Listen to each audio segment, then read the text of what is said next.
what you have to be aware of is like speed of response and accessibility has to be at an all-time high. It's easy for me to walk in the office and say, hey, Ray, I need help with something.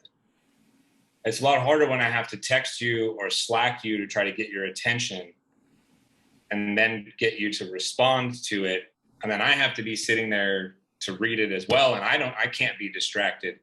So one of the things that I've told everybody is when your team messages you, you've got to be like, boom, you got to Hawkeye that thing, which is tough because you feel like you're always on, right? So my speed with responding to people, my quick ability to get blockers out of their way, my sort of sanity and mental health checks on people, and my non-work conversation threshold is way higher than it used to be, you know, in an office kind of environment.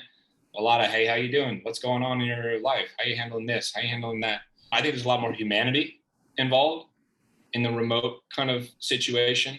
Training and onboarding people, you got to make sure you are not just throwing people to the wolves too soon. That was one of the things that held people back from hiring again, was they didn't know how to train people remotely. You don't want people sitting watching a Zoom call for 8 hours trying to learn stuff. So it's got to be smaller groups. It's got to be breaks, interruptions, small focus kind of blocks and segments, utilize training tools like a Lessonly or, those kind of things. But I think that is a lot less hard than you imagine it to be.